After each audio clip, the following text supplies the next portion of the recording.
Good morning student. Twelfth class student, आज हम लोग केमिस्ट्री में सॉलिड स्टेट यूनिट स्टार्ट करने जा रहे हैं। काफ़ी महत्वपूर्ण यूनिट है, तो चलिए हम लोग स्टार्ट करते हैं। तो बच्चों, बचपन से हम लोग पढ़ते आ रहे हैं कि फिजिकल बेसिस के आधार पर हम किसी भी मैटर को 3 फिजिकल स्टेट में डिवाइड कर सकते हैं, सॉलिड, लिक्विड और गैस। तो जो सॉलिड होती है काफ़ी फर्म होती है, रिजिड होती है और डेंसिटी के हिसाब से भी अच्छी होती है, डेंसिटी भी ज़्यादा होती है। और अगर हम बात करें तो जो सॉलिड होते हैं इनके मास फिक्स होता है, आपका शेप भी फिक्स होता है और आपका वॉल्यूम भी फिक्स होता है। तो चलिए हम लोग इन्हीं प्रॉपर्टी को मद्देनज़र रखते हुए स्टार्ट करते हैं हम लोग अपना नया टॉपिक सॉलिड स्टेट। तो स्टार्ट करते हैं। The particle in a solid state do not possess translatory motion. तो हमने जैसे अभी बताया कि जो सॉलिड स्टेट होते हैं, सॉलिड के जो सपोज कीजिए ये कोई सॉलिड है, इसके जो पार्टिकल होते हैं, पार्टिकल के बीच में स्पेस काफ़ी कम होता है। स्पेस काफ़ी कम होने के कारण they are not free to move. तो इस कारण इनके बीच में किसी भी प्रकार का कोई भी ट्रांसलेटरी मोशन नहीं होता है। और थोड़ा बहुत अगर इनके बीच में गैप होता है तो केवल अपनी पोजीशन पर फिक्स रहते हुए केवल ये वाइब्रेशन कर सकते हैं। Therefore solid are rigid and possess definite shape. तो इस कारण जो सॉलिड होते हैं, सॉलिड में एक डेफिनेट शेप होता है। The general characteristics of the solid are, number 1, हम लोग देखेंगे कि सॉलिड्स हैव डेफिनेट मास। तो जितने भी सॉलिड होते हैं, सॉलिड का जो मास होता है वो डेफिनेट होता है, वॉल्यूम डेफिनेट होता है और शेप भी डेफिनेट होता है। अर्थात solid have fixed mass, volume and shape. They have strong interparticular force. तो जैसा कि हम जानते हैं कि जो सॉलिड्स होते हैं, सॉलिड के जो पार्टिकल होते हैं, पार्टिकल के जो काफ़ी कॉम्पैक्ट होते हैं, कॉम्पैक्ट होने के कारण क्या होता है कि इनके जो बीच जो लगने वाला इंटरपार्टिकुलर सपोज कीजिए किसी भी पार्टिकल से ये बने हैं, चाहे ये आयन से मिलके बने हैं, चाहे मॉलिक्यूल से बने हैं, चाहे एटम से मिलके बने हैं, तो इनके बीच में जो इंटर पार्टिकल जो फोर्स होता है उसकी वैल्यू काफ़ी अच्छी खासी होती है, स्ट्रॉन्ग होती है। अगला अगर हम देखें तो there strong short interparticle distance.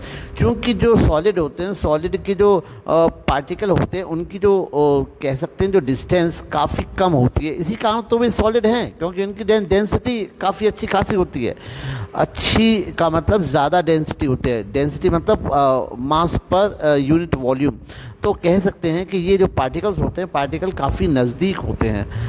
और अगला अगर हम देखें तो the constituent particle do not possess translatory motion but they can oscillate about their mean position. तो अगर हम बात करें तो जो पार्टिकल जो होते हैं इनके बीच में ट्रांसलेटरी मोशन नहीं होता, क्योंकि काफ़ी नज़दीक होने के कारण मोशन करने के लिए स्पेस नहीं होता है, डेंसिटी काफ़ी अधिक होती है। सो ये अपनी पोजीशन पर, फिक्स्ड पोजीशन पर केवल ऑसिलेशन या वाइब्रेशन कर सकते हैं। अगला पॉइंट है they are rigid and incompressible. तो जितने भी सॉलिड्स होते हैं, सॉलिड जो होते हैं, सॉलिड की जो स्ट्रक्चर कॉम्पैक्ट काफ़ी होती है, रिजिड होती है, जिसके कारण हम लोग कह सकते हैं कि इनको दबाया नहीं जा सकता। अगर हम इनको दबाते हैं तो इनको दबाया नहीं जा सकता, इसलिए ये इनकम्प्रेसिबल होते हैं। अगर हम क्लासिफिकेशन की बात कहें तो solids are broadly classified in two types. तो जो सॉलिड होते हैं, सॉलिड को हम लोग 2 प्रकार में मुख्यतः डिवाइड कर सकते हैं। सबसे पहले क्रिस्टलाइन सॉलिड और अमॉर्फस सॉलिड। तो क्रिस्टलाइन सॉलिड और अमॉर्फस सॉलिड को 2 भागों में हम लोग सॉलिड को मेनली डिवाइड कर सकते हैं। तो देखेंगे, crystalline solid is a substance whose constituent particle possesses regularly order arrangement. तो जो क्रिस्टलाइन सॉलिड होते हैं उनका जो अरेंजमेंट होता है वो काफ़ी सीक्वेंस में, प्रॉपर वे में, रेगुलरली हमें दिखाई देता है। अगर हम इसके क्रिस्टलाइन सॉलिड के एग्जाम्पल देखें तो एग्जाम्पल में हमको रॉक साल्ट अर्थात NaCl मिल जाएगा, आपको सुक्रोस है, आपका डायमंड है, आपका क्वार्ट्ज है, ये सब क्रिस्टल फॉर्म में पाए जाते हैं। और ये आपके क्रिस्टलाइन सॉलिड्स होते हैं, क्योंकि इनकी जो अरेंजमेंट होती है वो काफ़ी कह सकते हैं कि फिक्स होती है, रेगुलर वे में होती है। अब crystalline solid have sharp melting point. जो क्रिस्टलाइन सॉलिड होता है उनके ये पॉइंट आप याद रखना, इनके जो मेल्टिंग पॉइंट होते हैं, इनके जो गलनांक होते हैं, जिस टेम्परेचर पे ये मेल्ट होते हैं वो बिल्कुल फिक्स होते हैं, बिल्कुल भी इधर उधर एरर का कोई गुंजाइश नहीं होती। इसीलिए इनके जो मेल्टिंग पॉइंट होते हैं वो काफ़ी शार्प होते हैं। When a crystalline solid is heated slowly then temperature rise gradually until it reach the melting point. At the melting point it's liquefy suddenly. तो जैसे जैसे हम धीरे धीरे अगर हम इनको क्रिस्टलाइन सॉलिड को गर्म करते हैं तो गर्म करते हुए धीरे धीरे ये जब इसका टेम्परेचर बढ़ता है और जैसे ही ये अपने मेल्टिंग पॉइंट पर पहुंचता है तो ये अचानक से मेल्ट होने लगते हैं, लिक्विफाई होने लगते हैं, लिक्विड में कन्वर्ट होने लगते हैं। On cooling the regular geometrical shape appear again as solid is formed. और अगर हम इसको गर्म करने के बाद जब लिक्विफाई हो गया, इसके बाद में अगर हम इसको ठंडा करते हैं तो ठंडा होने के बाद ये अपने जियोमेट्रिकल जो शेप था उसमें फिर से वापस आ जाते हैं। The solids mainly we are talking about crystals formed have a planar surface and characteristics angle between the corresponding faces।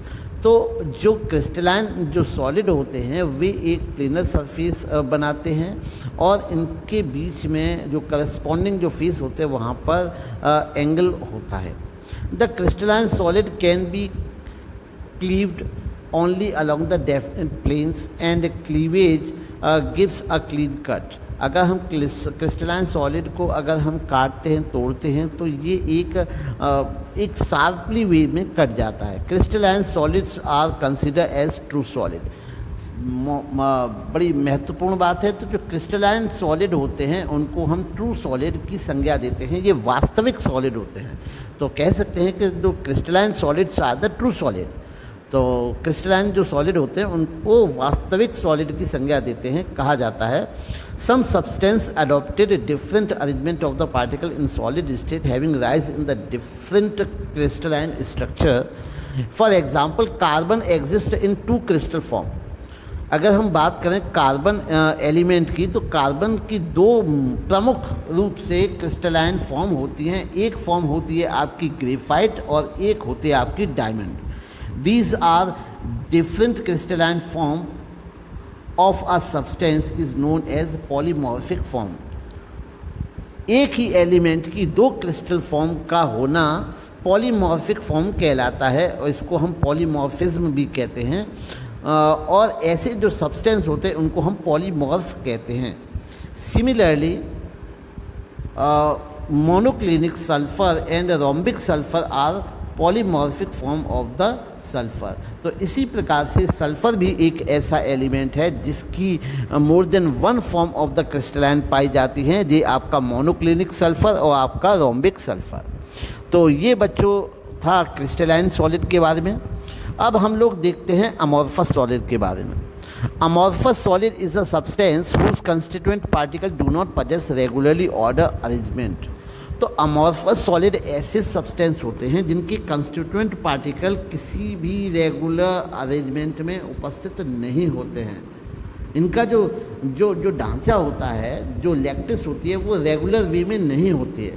Some example of the amorphous solids are glass, plastic, rubber, starch, quartz is a crystalline form of silica. तो अगर हम बात करें amorphous solid की तो amorphous solid के example में हम लोग ग्लास, प्लास्टिक, रबर, स्टार्च आदि को शामिल कर सकते हैं। जबकि अगर हम क्वार्ट्ज की बात करें तो इस a crystalline form of silica, जिसको हम SiO2 कहते हैं।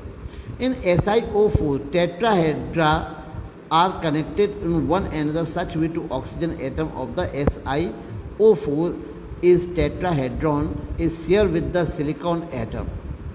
यहाँ पर SiO4 एक टेट्राहेड्रा है जहाँ पर सिलिका का एक एटम ऑक्सीजन के 4 एटम के साथ स्ट्रक्चर बनाता है। इफ़ क्वार्ट्ज और SiO2 इज मेल्टेड, अगर क्वार्ट्ज या सिलिका SiO2 को पिघलाया जाता है, the melt could very rapidly. तो जो पिघला हुआ जो सब्सटेंस होता है वो बड़ी जल्दी से ठंडा होता है। Glass is formed which is amorphous. और जो ग्लास होता है, ग्लास प्रोड्यूस होता है, वो एक अमॉर्फस होता है। In the glass SiO4 tetrahedron are randomly joined. जो ग्लास होता है, ग्लास में जो SiO4 टेट्राहेड्रॉन सिलिका होती है वो रैंडमली जॉइन होती है, कोई प्रॉपर वे में जुड़ी नहीं होती है। In a similar way any crystalline solid can be change into the amorphous solid. तो इसी प्रकार से any crystalline solid can be change into amorphous solid by melting it.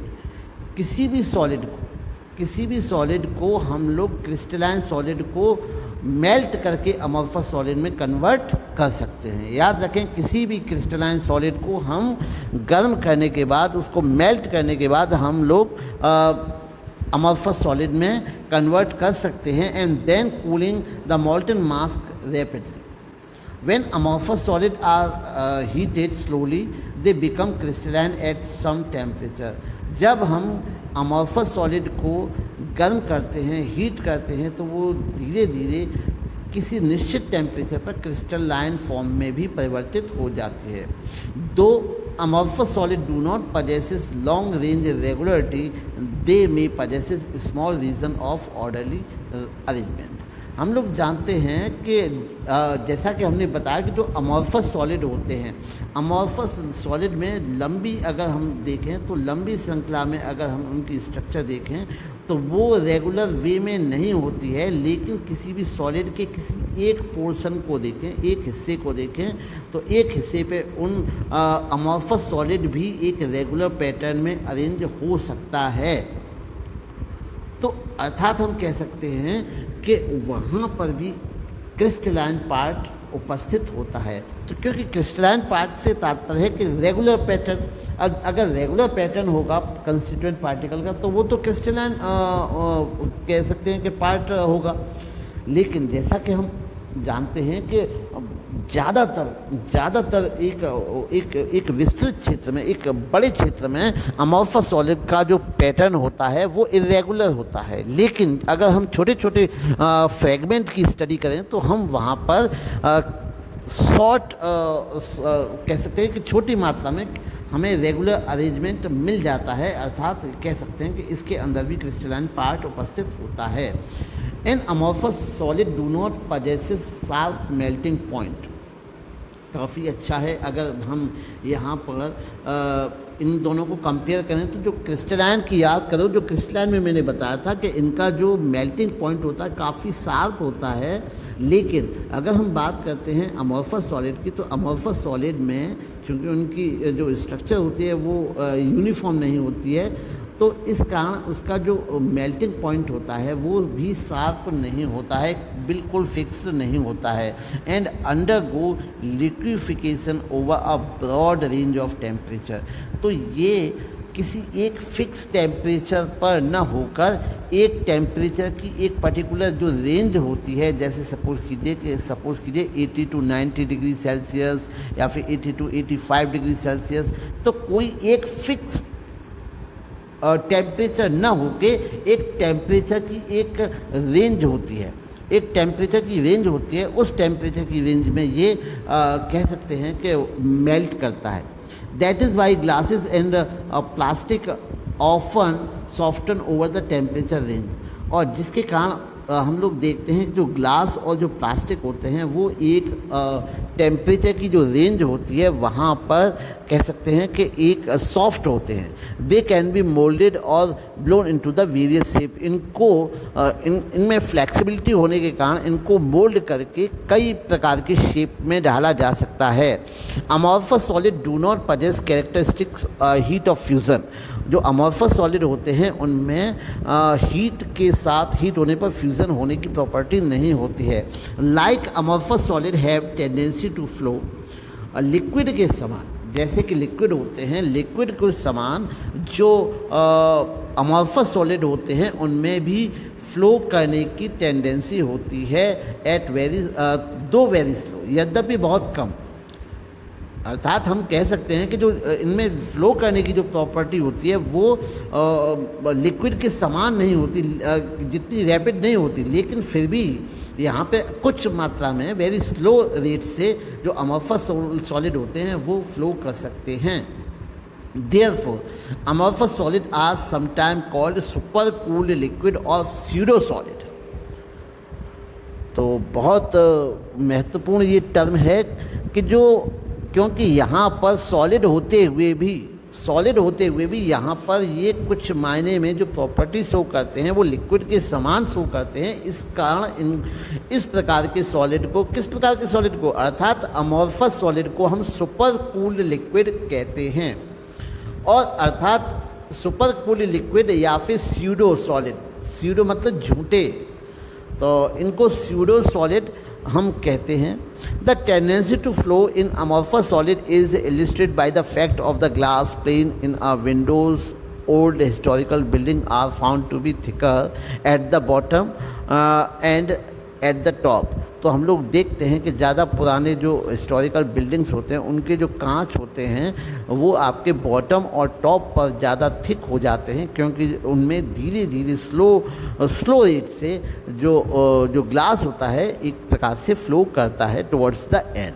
तो इस कारण जो अमॉर्फस सॉलिड होते हैं, amorphous solid can flow like liquids though very slow speed, so they are called super cooled liquid और pseudo solid. Next anisotropy और isotropy. तो crystalline solids are anisotropic in nature. जो क्रिस्टलाइन सॉलिड होते हैं वे anisotropic in nature होते हैं। This implies that their physical properties such as electric resistance, refractive index etcetera show different value when measure along the different direction in the same crystal. इसका तात्पर्य है कि अगर हम किसी एक पर्टिकुलर क्रिस्टल स्ट्रक्चर में अलग अलग जगह, एक किसी क्रिस्टल में अलग अलग जगह, अलग अलग स्थान पर, अलग अलग पोर्शन पर अगर हम मेज़र करते हैं तो इनकी जैसे प्रॉपर्टी, जैसे इलेक्ट्रिक कंडक्टिविटी या इलेक्ट्रिक रेसिस्टेंस या फिर आपका रिफ्रैक्टिव इंडेक्स की जो वैल्यू हैं वो अलग अलग आती है। डिफरेंट डायरेक्शन में सेम आती है, अलग अलग जगह पर जो वैल्यूज़ हैं वो क्या आती हैं, सेम आती हैं। This arise due to the different arrangement of the particle in the different direction. तो ये जो होता है वो एक डिफरेंट अरेंजमेंट के कारण होता है। On the other hand amorphous solid are isotropic in nature. इस जो अमॉर्फस सॉलिड होते हैं वो आइसोट्रॉपिक होते हैं नेचर में। इसका तात्पर्य होता है कि it is due to the reason that arrangement of particle is irregular in the all direction. जिसका कारण होता है कि जो अमॉर्फस सॉलिड होते हैं उनमें जो पार्टिकल का जो कह सकते हैं जो पैटर्न होता है वो प्रत्येक दिशा में, हर एक दिशा में इरेगुलर होता है। And hence the value of any physical property like electric resistance, refractive index, इनकी जो वैल्यू होती है वो सेम आती है in all direction, and hence value of the any physical property would be same along any direction।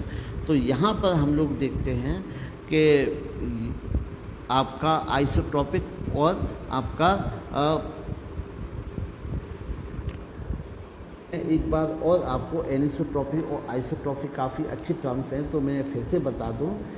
तो जो crystalline solid होते हैं, क्रिस्टलाइन सॉलिड में जितनी भी फिजिकल प्रॉपर्टी होती हैं, चाहे आप इलेक्ट्रिक रेसिस्टेंस की बात करें या रिफ्रैक्टिव इंडेक्स की बात करें, अगर हम लोग अलग अलग स्थान पर इसको मेज़र करते हैं, अलग अलग स्थान पर मेज़र करते हैं तो इसकी वैल्यू डिफरेंट आती है, चाहे वो एक ही क्रिस्टल क्यों ना हो। अगर एक ही क्रिस्टल के अलग अलग पोजीशन पर अगर हम इन फिजिकल प्रॉपर्टीज़ को मेज़र करते हैं तो ये जो इनकी वैल्यू है फिजिकल प्रॉपर्टी की वो सेम आती हैं।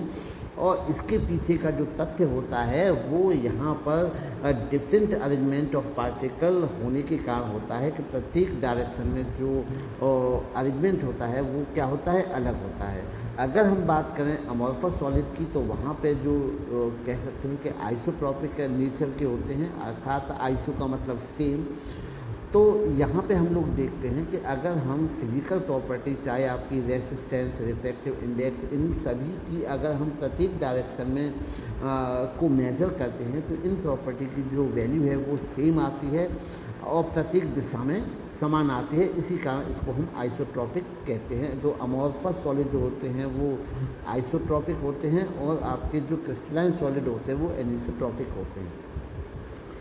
चलिए हम लोग बात करें uses of the amorphous solid. तो amorphous solid such as glass and plastic and very important material we are use widely use in the construction, house ware, laboratory ware etcetera. तो अमॉर्फस सॉलिड जितने भी होते हैं, कांच है आपका, rubber हो गया, इन सब चीज़ों का हम लोग इंडस्ट्रियल में, घर की कह सकते हैं कंस्ट्रक्शन में, हाउस वेयर में काफ़ी इस्तेमाल करते हैं। Amorphous solid silica is like to be best material for converting sunlight into electricity photovoltaic cell में। तो हम लोग जानते हैं कि अमॉर्फस सॉलिड जो सिलिका होती है वो आपका एक बेस्ट मटेरियल है जिसकी सहायता से इलेक्ट्रिक सनलाइट को हम लोग इलेक्ट्रिसिटी में कन्वर्ट करते हैं। ये फोटोवोल्टिक अर्थात जो आपकी जो सोलर सिस्टम होता है, सोलर जो पैनल होता है, वहाँ पर इस्तेमाल किया जाता है। Rubber and amorphous solid is use for making tyres, tube and shoe sole mats. जो रबर होते हैं, रबर का इस्तेमाल अमॉर्फस सॉलिड है जो, उसका इस्तेमाल टायर बनाने में, ट्यूब बनाने में, शू बनाने में किया जाता है। अब हम लोग क्लासिफाई करेंगे क्रिस्टलाइन सॉलिड को। तो मेनली मैंने बताया कि सॉलिड को हम लोग दो पार्ट में डिवाइड कर सकते हैं, क्रिस्टलाइन सॉलिड और आपका अमॉर्फस सॉलिड। अब हम लोग क्रिस्टलाइन सॉलिड को क्लासिफाई करेंगे। तो crystalline solid can be classified into different category depend upon the type of the constituent particles. तो पार्टिकल्स के आधार पे हम लोग इस प्रकार से डिवाइड कर सकते हैं। लगभग मेनली हम 4 पार्ट में डिवाइड कर सकते हैं। सबसे पहले molecular solids, ionic solid, covalent solid and metallic solids. तो चलिए हम लोग एक एक करके सभी जितने भी टाइप हैं क्रिस्टलाइन सॉलिड्स के देखते हैं। तो जो मॉलिकुलर सॉलिड है, in this solid the constituent particle which is pack up together molecules of substance। तो यहाँ पर ये हम लोग, मैंने पहले ही बताया कि हम इन सॉलिड को जो डिफ्रेंशिएट कर रहे हैं, क्लासीफाई कर रहे हैं on the nature of the constituent particle, कि किस प्रकार का आपका ये पार्टिकल है। पार्टिकल के आधार पे हम मॉलिकुलर सॉलिड या फिर आयनिक सॉलिड या कोवेलेंट सॉलिड या मटेरिक सॉलिड में क्लासीफाई कर रहे हैं। तो ऐसे सॉलिड जिनकी कंस्टिट्यूएंट पार्टिकल्स मॉलिक्यूल्स होते हैं, ऐसे सॉलिड्स को हम मॉलिकुलर सॉलिड्स कहते हैं। दीज मॉलिक्यूल्स में बी नॉन पोलर। ऐसे मॉलिक्यूल आपके नॉन पोलर भी हो सकते हैं जिनका डाइपोल मोमेंट 0 होता है, such as carbon dioxide, iodine, carbon tetrachloride, and they may be polar. और पोलर भी हो सकते हैं जिनका डाइपोल मोमेंट ग्रेटर देन 0 होता है, जिनका डाइपोल मोमेंट ग्रेटर देन मतलब 0 कुछ ना कुछ तो होगा, like H2O, HCl। In case of non-polar molecule, attractive force operating between the molecules are van der Waals force। अगर हम बात करें नॉन पोलर सॉलिड्स की, जैसे हम लोग कार्बन डाइऑक्साइड, चाहे आयोडीन, चाहे आपका कार्बन टेट्राक्लोराइड, ऐसे जो मॉलिक्यूल जो सॉलिड होते हैं, इनके बीच में जो लगने वाला जो अट्रैक्टिव फोर्स होता है वो आपका एक weak van der Waals force होता है। इसको हम डिस्पर्सन फोर्स भी कहते हैं। तो हम कह सकते हैं कि नॉन पोलर जो मॉलिक्यूल्स होते हैं, नॉन पोलर मॉलिक्यूल्स के जो अट्रैक्टिव जो फोर्स होता है वो होता है आपका van der Waals फोर्स। और जो van der Waals फोर्स को हम डिस्पर्सन फोर्स भी कहते हैं। बेटा जो मैं अंडरलाइन कर रहा हूँ, इन बातों को पॉइंट आउट करते चले, काफ़ी महत्वपूर्ण बातें होती हैं। पूछ लिया जाता है कि what is the attractive force in the non polar molecules of crystalline solid. तो इसमें van der Waals फोर्स होता है the examples of solid are dry ice. Dry ice आप जानते होंगे कि ये सॉलिड फॉर्म कार्बन डाइऑक्साइड की होती है, एंड आयोडीन एक्सेट्रा। अब बात करें in case of polar molecule, attractive force is operating between the molecule is dipole dipole force. तो जो मॉलिक्यूल होते हैं जो कि पोलर होते हैं, पोलर मॉलिक्यूल अर्थात हम मान सकते हैं आपका, हमने देख लिया जैसे HCl है, H+ और Cl-, तो ये एक पोलर मॉलिक्यूल है। यहाँ पर पोलैरिटी होती है, जो कि पोलैरिटी जो होती है वो आपकी ग्रेटर देन 1 होती है। जो पोलैरिटी होती है वो आपकी ग्रेटर देन 0 होगी, तो ग्रेटर देन 0 होगी अर्थात 0 नहीं होगी। तो यहाँ पर लगने वाला जो फोर्स होता है अट्रैक्शन, जिस फोर्स से जो पार्टिकल बंधे हुए होते हैं वो डाइपोल डाइपोल फोर्स होता है। The example of such solids are sulfur dioxide, hydrochloric acid. However, in some solid with the polar molecules is the interparticle force is hydrogen bond. कभी कभी ऐसा पाया जाता है कि ऐसे जो पोलर मॉलिक्यूल्स होते हैं, पोलर मॉलिक्यूल्स के बीच में जो अट्रैक्टिव फोर्स होता है, अट्रैक्टिव फोर्स आपका हाइड्रोजन बॉन्ड भी होता है। जैसे अगर हम एग्जांपल लें जैसे H2O का, अगर हमें एग्जांपल लूँ ऐसे मॉलिक्यूल्स का, तो ये है आपका H2O का, ये H2O के बीच में आपका हाइड्रोजन बॉन्ड पाया जाता है। अगर मैं बात करूँ सॉलिड हाइड्रोजन फ्लोराइड का, यहाँ पे HF, जो HF है, HF के अंदर हाइड्रोजन पाया जाता है, और आपका सॉलिड अमोनिया के अंदर भी हाइड्रोजन बॉन्ड पाया जाता है। तो इस प्रकार से हम कह सकते हैं इसको, अगर मैं कंक्लूड करना चाहूँ तो जो नॉन पोलर मॉलिक्यूल होते हैं, नॉन पोलर मॉलिक्यूल्स में जो लगने वाला जो फोर्स होता है वो वान डेर वाल्स फोर्स होता है, जिसको डिस्पर्सन फोर्स भी कहते हैं। और जो पोलर मॉलिक्यूल्स होते हैं इनमें मेनली ज़्यादातर आपका डाइपोल डाइपोल फोर्स पाया जाता है, लेकिन कुछ ऐसे सॉलिड भी पाए जाते हैं, जैसे अगर हम बात करें आपकी हाइड्रोजन फ्लोराइड की, HF की और वाटर की और अमोनिया की, यहाँ पर आपका जो अट्रैक्टिव फोर्स होता है पार्टिकल के बीच में, ये आपका हाइड्रोजन बॉन्ड होता है। चलिए हम लोग देखते हैं characteristic of the molecular solids. तो सबसे पहले अगर हम बात करें जो मॉलिकुलर जो सॉलिड्स होते हैं, they are generally soft. Molecular जो होते हैं वो ज़्यादातर सॉफ्ट नेचर के होते हैं। Their melting point are low to moderate high, और इनका जो मेल्टिंग पॉइंट होता है, जिस टेम्परेचर पे ये मेल्ट होते हैं, पिघलते हैं, लिक्विफाई होते हैं, वो लो होता है। और इनकी जो या फिर मॉडरेट कुछ हद तक टेम्परेचर होता है, लेकिन इतना ज़्यादा हाई मेल्टिंग पॉइंट नहीं होता है, ये लो टेम्परेचर पे ही मेल्ट हो जाते हैं। Melting point of solid are non-polar molecules are relatively low, whereas solid of polar molecules have moderately high.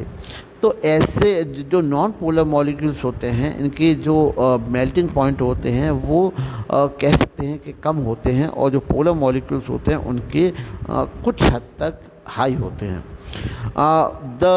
They have low enthalpies of vaporization and hence they are volatile. इनकी जो vaporisation की जो enthalpy होती है वो काफ़ी कम होती है, तो जो डेल्टा H की वैल्यू होती है वो काफ़ी कम होती है, जिसके कारण ये ज़्यादातर वोलाटाइल होते हैं। गर्म करने पर ये वेपर में कन्वर्ट हो जाते हैं। They generally bad conductor of heat and electricity. ये मॉलिकुलर जो आपके सॉलिड होते हैं वो आपके बैड कंडक्टर होते हैं इलेक्ट्रिसिटी और हीट के। They have general low density, जो इनकी डेंसिटी जो होती है, क्योंकि इनके बीच में जो अट्रैक्टिव फोर्स होता है वो एक वीक फोर्स होता है, इसके कारण इनकी जो डेंसिटी होती है वो लो डेंसिटी वाले होते हैं। अब हम बात करेंगे आयनिक सॉलिड की। तो ionic solid the constituent particle are ions. तो ऐसे सॉलिड जो कि इनके कंस्टिट्यूएंट पार्टिकल जो होते हैं वो आयंस होते हैं, आयन से मिलकर बने होते हैं। And each ion is surrounded by a definite numbers of ion of opposite charge. तो जो प्रत्येक आयन होता है वो एक अपोजिट चार्ज के आयनों से घिरा हुआ होता है। The number of ion surrounded by the ions opposite charge is called coordination number. जो कोई भी आयन अपने अपोजिटली चार्ज आयन से, जितने भी आयन से घिरा होता है, जितनी उनकी आयन्स के अपोजिट चार्ज के आयन्स की संख्या होती है, उसको हम उसका कोऑर्डिनेशन नंबर कहते हैं। याद रखना, काफ़ी अच्छा टर्म है कोऑर्डिनेशन नंबर। तो numbers of ion of opposite charge surrounded an ion is called its coordination number. For example, sodium chloride.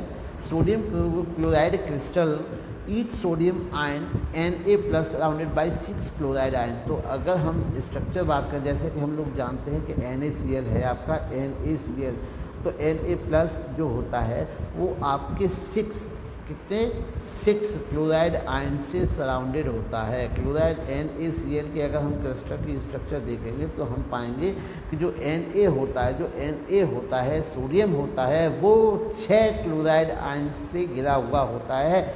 इस कारण इसकी अगर हम कहें जो कोऑर्डिनेशन नंबर होते हैं, कोऑर्डिनेशन नंबर इसकी 6 होती है, 6 कोऑर्डिनेशन नंबर होते हैं। At the same time, each chloride ion is surrounded by 6 Na ion। और ठीक इसी प्रकार से जैसे मैंने कहा कि जो Na आयन होता है, Na आयन 6 क्लोराइड आयन से घिरा हुआ होता है, उसी प्रकार से प्रत्येक जो क्लोराइड आयन होता है, प्रत्येक क्लोराइड आयन भी 6 Na आयंस के द्वारा घिरा हुआ होता है। जिस प्रकार से, फिर से मैं रिपीट कर दूं, Na plus ion is surrounded by 6 chloride ion, hence its coordination number is 6. At the same time, each chloride ion is surrounded by 6 sodium ion. Therefore, the coordination of the chloride ion is also 6. तो इस प्रकार से अगर हम sodium ion का coordination number कहें तो और उसका भी 6 ही होगा, और क्लोराइड आयन का जो कोऑर्डिनेशन नंबर होगा वो भी 6 ही होगा। How ever in the calcium fluoride crystal, each calcium ion is surrounded by 8 fluoride ion. अगर हम बात करें कैल्शियम फ्लोराइड की, तो कैल्शियम फ्लोराइड में जो कैल्शियम है, कैल्शियम आयन है, calcium ion is surrounded by 8 fluoride ion. Calcium ion is surrounded by 8 fluoride. How many? 8 fluoride ion. So the coordination number 1, 2, 3, 4, 5, 6, 7 and 8. तो यहाँ पर calcium ion is surrounded by 8 fluoride ion. In the same way, the coordination number is 8 and fluoride ion are respectively 8 and 4. तो यहाँ पर हम देखेंगे कि ये आपका जो फ्लोराइड आयन होता है, फ्लोराइड आयन 4 कैल्शियम आयन के द्वारा घिरा हुआ होता है। तो अगर हम कहें फ्लोराइड का कितना है, तो फ्लोराइड के चारों तरफ होते हैं आप कैल्शियम के चारों ओर होते हैं 8 फ्लोराइड आयन, और फ्लोराइड के चारों तरफ होते हैं 4 कैल्शियम आयन। तो इस प्रकार से हम कह सकते हैं कि जो फ्लोराइड का कोऑर्डिनेशन नंबर है वो होगा 4 और कैल्शियम का कोऑर्डिनेशन नंबर होगा 8। Thus the calcium fluoride is a crystal coordination number of Ca+2 and F- are respectively 8 and 4। तो यहाँ पर कैल्शियम फ्लोराइड में कैल्शियम का जो कोऑर्डिनेशन नंबर होगा वो 8 होगा, क्योंकि एक कैल्शियम आयन के चारों तरफ 8 फ्लोराइड आयन से घिरा हुआ होता है। वहीं अगर मैं बात करूं प्रत्येक फ्लोराइड आयन होता है, फ्लोराइड आयन आपके 4 कैल्शियम आयन के द्वारा सराउंडेड होता है। इसी कारण इसकी जो कोऑर्डिनेशन नंबर होगी वो होगी आपकी 4। Inter particular force in the ionic bond is solids is ionic bond. और जो इंटर पार्टिकुलर फोर्स होता है, चूँकि ये आयंस होते हैं तो इनके बीच में लगने वाला जो फोर्स होता है वो एक आयनिक बॉन्ड होता है, operating between the ions and opposite charges, और जिनके जो परस्पर जो अट्रैक्टिंग फोर्स होता है वो अपोजिट चार्जेस के कारण होता है। Some example of ionic solids are, अगर हम कुछ एग्जाम्पल्स की बात करें कौन कौन से ऐसे होते हैं जो होते हैं, तो यहाँ पे हम बात कर सकते हैं NaCl। तो इनके बीच में लगने वाला जो फोर्स होता है वो क्या होता है आयनिक बॉन्ड। और अगर मैंने बताया था अभी इसकी अगर मैं बात करूँ सोडियम की, तो सोडियम की जो कोऑर्डिनेशन नंबर होगी वो आपकी कितनी थी 6, और क्लोराइड की कितनी थी 6, क्योंकि जो sodium ion is surrounded by chloride 6 chloride ion, and in the same way chloride ion is surrounded by 6 sodium ion. तो उसी प्रकार से तो आपका NaCl आपका इस प्रकार का एग्जाम्पल है, सीजियम क्लोराइड है आपका, जिंक सल्फाइड है और आपका कैल्शियम फ्लोराइड है। तो चलिए आगे हम लोग देखें characteristics of the ionic solid. Some example of the characteristic of the ionic solids are as follows.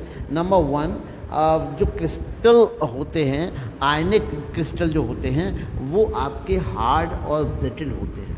उनका जो नेचर होता है काफ़ी सॉलिड होते हैं और ठोस होते हैं, और उनका जो नेचर होता है वो ब्रिटल होते हैं। जब हम हैमर करते हैं, जब अगर हम तेज़ हथौड़े से उसको चोट दें तो चोट देने पे वो टुकड़ों में, क्रिस्टल्स में टूट जाते हैं। They have high enthalpy of fission and vaporisation. इनकी जो एंथैल्पी ऑफ फिजन और एंथैल्पी ऑफ वेपराइजेशन हाई होती है, therefore possesses high melting point. इसी कारण इनके जो मेल्टिंग पॉइंट होते हैं वो काफ़ी ऊंचे होते हैं, और इनकी जो वोलेटिलिटी होती है तो ये लेस वोलाटाइल होते हैं, अर्थात ये कम वाष्पशील होते हैं। एक तो ये बहुत ज़्यादा टेम्परेचर देने पर मेल्ट होते हैं, दूसरी बात ये लो वोलाटाइल होते हैं। They are poor conductor of electricity. ये जो आपके सॉलिड होते हैं, आयनिक सॉलिड होते हैं, वो आपके पुअर कंडक्टर होते हैं सॉलिड स्टेट में, लेकिन they become good conductor of electricity in the मॉल्टन state. याद रखने वाला पॉइंट है बच्चों कि जो आयनिक सॉलिड होते हैं, आयनिक सॉलिड जो सॉलिड स्टेट में होते हैं, सॉलिड फॉर्म में होते हैं, तो ये पुअर कंडक्टर ऑफ इलेक्ट्रिसिटी होते हैं। लेकिन अगर मैं बात करूं मॉल्टन स्टेट की तो ये बेस्ट कंडक्टर होते हैं। They have generally soluble in the polar solvent like water. तो जैसा कि हम लोग सॉल्वेंट चैप्टर में देख चुके हैं कि लाइक डिजॉल्व इन लाइक, जो पोलर सॉल्वेंट में पोलर सॉल्यूट डिजॉल्व होते हैं, नॉन पोलर में नॉन पोलर डिजॉल्व होते हैं, उसी प्रकार से जो आपके ये पोलर सॉल्वेंट होते हैं, ये आपके पोलर सॉल्वेंट जैसे कि वाटर जो हैं वाटर में डिजॉल्व होते हैं। अब हम बात करें कोवलेंट या नेटवर्क सॉलिड्स की, तो in this type solid constituent particles are atom of same और different element connected to each other and covalent bond by the network। तो ऐसे सॉलिड, जैसे कि हमने बताया था, ये जो क्लासिफिकेशन चल रहा है ये क्लासिफिकेशन है कंस्टिट्यूएंट पार्टिकल के नेचर के ऊपर। तो यहाँ पर हम देखेंगे कि ऐसे सॉलिड स्ट्रक्चर जिनकी जो कंस्टिट्यूएंट पार्टिकल होती है वो एक बॉन्ड नेटवर्क में कोवलेंट बॉन्ड के द्वारा बॉन्डेड होते हैं, तो ऐसे जो सॉलिड होते हैं वो कोवलेंट सॉलिड कहलाते हैं। For example in diamond only diamond atom constituent the covalent network, while carbon atom covalent in the network constituent by silicon and the carbon atom। अगर मैं बात करूं डायमंड की, तो हम डायमंड की जानते हैं कि डायमंड एक कार्बन का एलोट्रोप होता है, और यहाँ पर अगर मैं कहूँ कार्बन के जितने भी एटम डायमंड के अंदर होते हैं वो कोवलेंट बॉन्ड के द्वारा अटैच्ड होते हैं।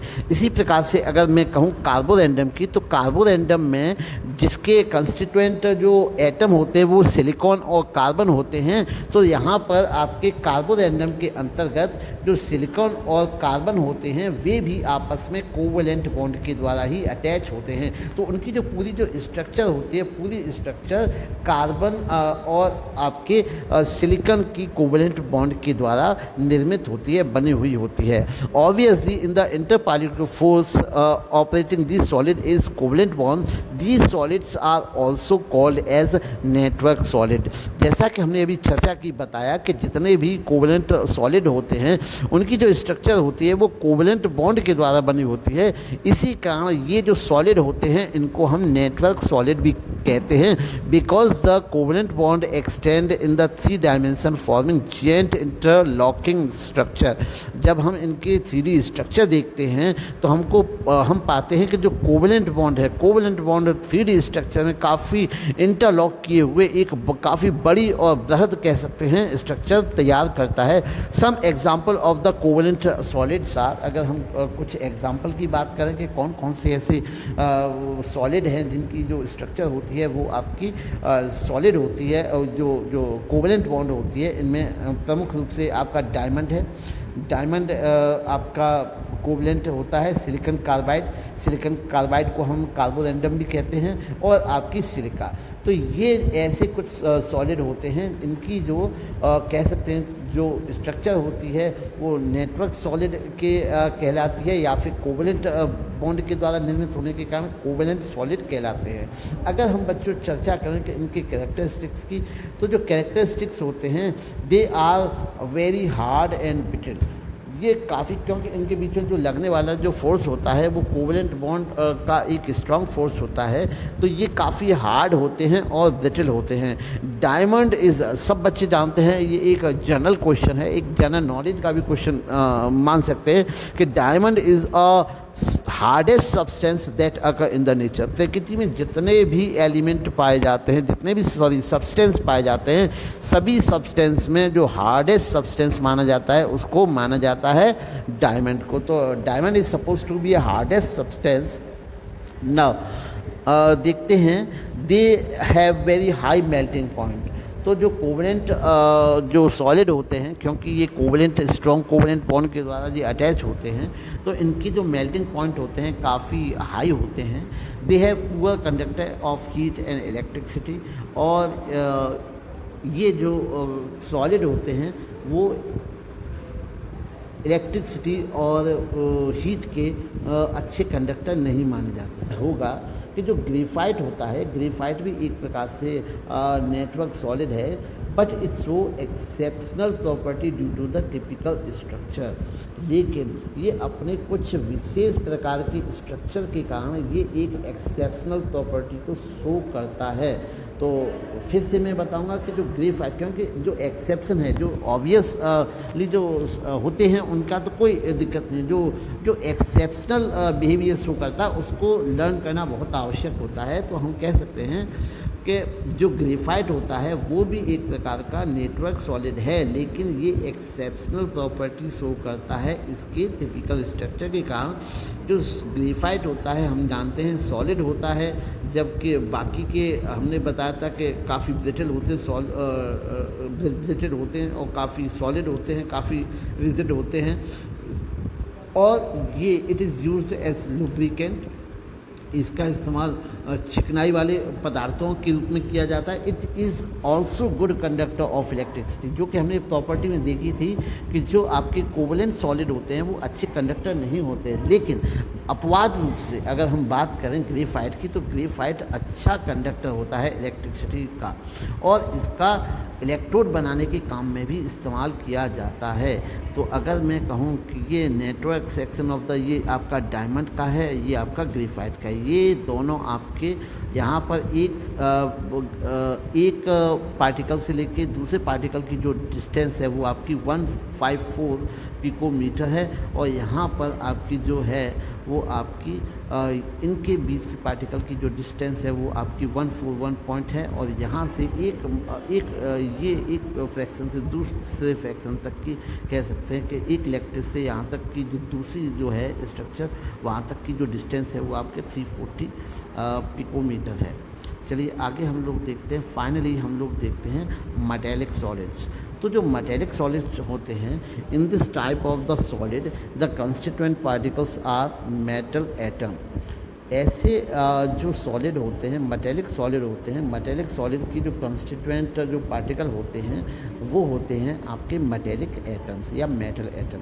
The inter particular force in the solids are metallic bond. और ऐसे जो सॉलिड होते हैं, ऐसे सॉलिड के बीच में हम कह सकते हैं कि जो कह सकते हैं जो इंटर पार्टिकल जो फोर्स होता है वो आपका मेटेलिक बॉन्ड होता है। In these metallic crystals of metal atom occupy fix position. Metallic crystal जो होते हैं इनमें एक फिक्स पोजीशन अपनी ग्रहण करते हैं, but their valence electron are mobile. लेकिन इनके जो वैलेंस इलेक्ट्रॉन होते हैं वो मोबाइल होते हैं, क्योंकि जो मेटल्स होते हैं, मेटल्स में वैलेंस इलेक्ट्रॉन एक्सेस इलेक्ट्रॉन पाया जाता है, तो वो मोबाइल होते हैं, घूमते हैं, फ्री टू मूव होते हैं। They close packed assembly metal kernel part of the metal atom without the valency electron remains immersed in a sea of mobile valence electron, and attractive force of between the kernels and mobiles is valence electron is termed as the metallic bond. Now we are going to mention the characteristic of the metallic bond. So metallic bond, they are generally range in the soft and very hard. तो यहाँ पर अगर हम बात करें तो न तो फिक्स सॉफ्ट होते हैं ना वेरी हार्ड होते हैं, यहाँ पर एक रेंज में पाए जाते हैं। यहाँ इनकी एक रेंज होती है जो कि आपकी सॉफ्ट से हार्ड होती है। They are malleable and ductile. ये आपके जो ऐसे सॉलिड होते हैं जो कि आपके मेलिएबल होते हैं। मेलिएबिलिटी इनकी प्रॉपर्टी है और डक्टिलिटी इनकी प्रॉपर्टी है, अर्थात इनको हैमरिंग करते हैं, इनको खींच के इनकी जो फॉइल बनाई जा सकती है, थोड़े से कूट कर इनको कह सकते हैं हम लोग फॉइल बना सकते हैं, इनकी चद्दर बनाई जा सकती है, इनको तार बनाए जा सकते हैं खींचकर। They are good conductor of heat and electricity. जो होते हैं इनको हीट और इलेक्ट्रिसिटी में कंडक्टर अच्छे होते हैं। इनको ये हीट ऑफ इलेक्ट्रिसिटी को कंडक्ट अच्छी प्रकार से करते हैं। They possess bright lustre. और जो ऐसे सॉलिड होते हैं इनमें एक विशेष प्रकार की चमक पाई जाती है। दे have high melting and boiling point. इनके जो मेल्टिंग और बॉइलिंग पॉइंट होते हैं काफ़ी ऊंचे होते हैं। They have moderate enthalpy of fusion. तो इस प्रकार से आज हमने बच्चों देखा कि सॉलिड के बारे में, सॉलिड के क्लासिफिकेशन के बारे में, किस प्रकार से हम जो सॉलिड होते हैं उनको मेनली क्रिस्टलाइन और अमॉर्फस में हिस्सों में बांट सकते हैं। फिर हमने क्रिस्टलाइन फॉर्म को क्लासिफाई किया on the basis of the particle के आधार पे कि इनकी जो पार्टिकल की जो साइज़ होती है उस आधार पे हमने देखा कि हम किस प्रकार से इनको क्लासिफाई कर सकते हैं। उसमें हमने देखा आपके आयनिक सॉलिड, मॉलिकुलर सॉलिड्स, आपकी कोवेलेंट सॉलिड और फाइनली मेटेलिक सॉलिड। तो उम्मीद है बच्चों को आज जो हमने एक प्रयास किया है बच्चों को सॉलिड स्टेट समझाने का, उस प्रयास में हम लोग सफल हुए होंगे। काफ़ी बच्चों को इस वीडियो से लाभ मिलेगा। अगर फिर भी किसी बच्चे को कोई भी मन में शंका, किसी भी प्रकार की कोई प्रॉब्लम होती है तो आप कमेंट बॉक्स में जो आपका जो यूट्यूब जो चैनल होगा उसके कमेंट बॉक्स में कमेंट करके अपनी परेशानी को मेंशन करें और निश्चित रूप से हम आपकी परेशानियों को का निदान करने का प्रयास करेंगे। धन्यवाद।